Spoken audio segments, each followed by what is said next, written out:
3 pieces of paper, 2 with rain clouds and 1 with a sun, made by an audience, are placed into a hat or a bag mixed about. Blindfolded or with your eyes closed, you are able to reach in and always pull out the sun. No peeking, no ESP, no magnets. Want to learn how? Keep watching. Hey, welcome to Quantum Magic Lab. My name's Kevin Quantum and I am a magician scientist hybrid. Every day I'll be teaching a new magic trick, sometimes easy, sometimes difficult, but always amazing for your audiences, and with easy to find objects, most of which you'll already have in your house. I'll not just be telling you how this works, but also the real secrets of why this works. I'm a magician scientist hybrid after all. I really need your feedback to make these better, so remember to comment below and tell me if you like it, tell me if you don't like it, but most importantly tell me why, so then I can improve this. So please subscribe just here. I do these every day. This is just so you do not miss out on any future content. Alright, let's do this. Alright, so for this one you'll need 3 things really. I've got a hat, just a nice funky one. You don't need anything like this. You could even use a bag, a plastic bag would work just fine as well.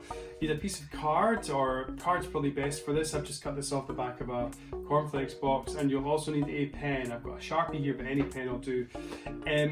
When you start performing this trick, you're going to pass this piece of paper out to the audience.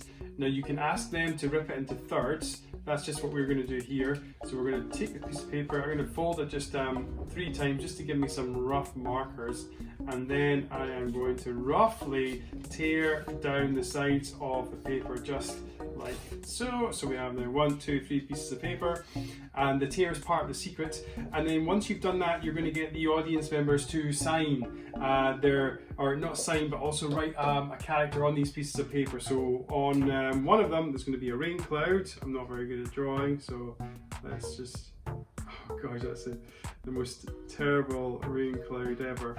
Maybe it'll get better. Who knows?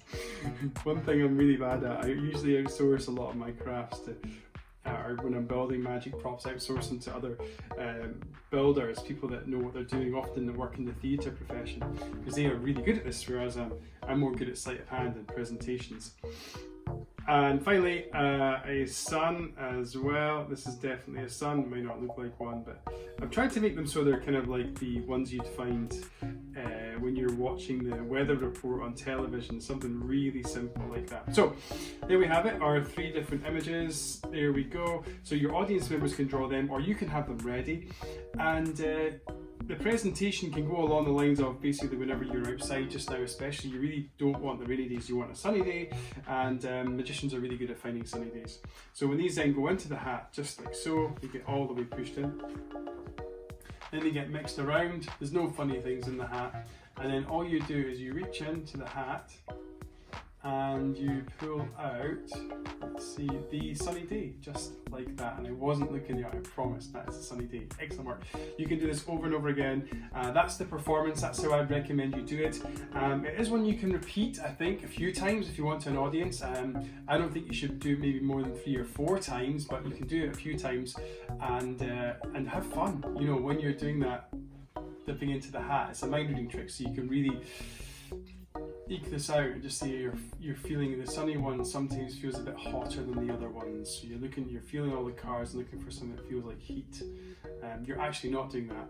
What I'm going to do next is tell you the secret behind how this works. So do keep watching. Alright, the secret, how does this work? What's the secret behind this? Well, after you've done your presentation and you've had these cut up, what you're actually using is the fact that this is a piece of paper with 4 straight sides and now ripped sides as well. 2 of these pieces of paper only have 1 ripped side, but one with the sun on it has 2. So when you reach your hand into the hat, you're going to feel for the pieces of paper, you're going to feel the edges until you find the one with the 2 ripped edges. And once you've found that, you know it's going to be the sun. So as you reach in, you pick up one, you feel there's a ripped edge and a straight edge. You put that down on one side of the hat, you feel for another one.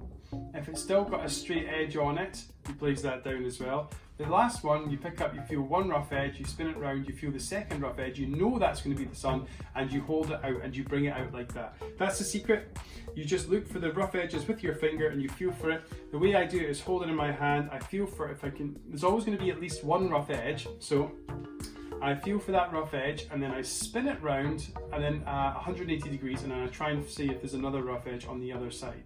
So I'll show you that again. I have it in one hand, I feel for the rough edge, there's a rough edge here, I spin it round, and there's another rough edge, so I know. How do I know it's 180 degrees? Well, I play with cards a lot, but in this instance you can feel a corner there, you feel for the next corner, and as soon as you pull two corners round, you know you've spun it to the other side. And if you feel that other perforated torn edge, then you know you've got it. Now that's the magic secret. It seems quite simple, but the more important secret I'm going to go into next. More importantly than the magic secret with any mind reading one is the performance. When you reach into the hat and you are trying to find what's going on, you really have to pretend like you are doing this. It's that pretense that you believe that what you're saying is actually happening, whether it's not you're feeling for a card that's a little bit warmer or whatever spin you want to put on the presentation. That is where the real secret to this one lies. This is when people will buy into it and will enjoy the performance more if you as a performer commit. So if I was doing this and I was reaching in, I would take a moment and just say, okay, all of these cards feel slightly different. All of these cards feel different, but there's one that feels warmer than the rest of them, and it's actually this one here. So I tried to slow it down. I got lucky there, that was the first one I picked up. I could feel the edges. You could also have someone stand behind you and hold their fingers over your eyes like this. Just as long as you can make sure that they're not looking into the hat. Maybe you could hold the hat up high when they're holding you behind. And as your hand goes in, then they can't see into the hat and see that you're feeling for the edges. So always keep that part hidden. You don't want them to see that's what you're doing. But really dramatize it. Go overboard. Have someone hold your eyes. Hold the hat up high. Take your time over it. Don't just reach in and pull it out. Count in your head. Once you've found it, count for another 5 seconds before you actually perform it. And the effect will be so much more for the audience. So buy into it yourself and the audience will buy into it as well. It's a really important lesson. I guess we've spoken about this a little bit already, but the secret behind this, the secret is this torn edge. Now, essentially, you know that when you rip a piece of paper into 3 pieces like that, from a piece that's got sharpened edges, you'll know that there's going to be a perforated edge.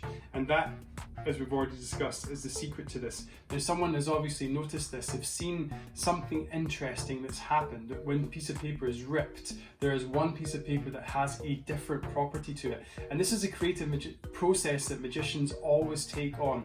They see something, a scenario, an object, and they notice something different about it that maybe they've never noticed before, and maybe that not many other people have noticed as well.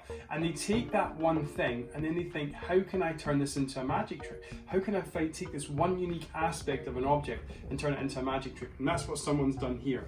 We have this orientation thing to, so you have a sort of square-ish shaped object, and you have the sides that are too perforated or too rough with the rip, and that 180 degrees spin is half a circle. So if I was to take this one card here and spin it 180 degrees, the card you can feel on this side is rough, but on this side is smooth, so I would know this isn't the one which has the sunshine on it, so I would instantly discard that. So realistically, in a nutshell, the science behind this is acting. As I've already hinted at before, you really need to sell this with your presentation, so really do go for that. Then also the wonderful secret that when you cut when you rip a piece of paper into 3 pieces, one of those pieces is different from the other 2, and just having that one piece of knowledge allows this trick to work. Hey, thanks once again for joining me for Quantum Magic Lab. As you know, these videos go out every single day, so please do subscribe so you are always in the loop whenever I put these live. Also, follow me on Facebook, Twitter, Instagram, my handle @KevinQuantum or /KevinQuantum. It's the same across everyone. I release new videos, live performances, and also commentary on the world of magic most days, so do follow me on those ones to keep updated. Finally, for tomorrow's lesson, very excited because it is our first card magic trick. You will need a pack of cards, so get them handy. Very excited about this. There is a million tricks you can do with a pack of cards for different situations, for different audiences, for small audiences, big audiences, one that are really skillful and very difficult to do, others that more or less work themselves. Cards are an amazing area of magic. Cannot wait to get started with you. See you tomorrow for Quantum Magic Lab.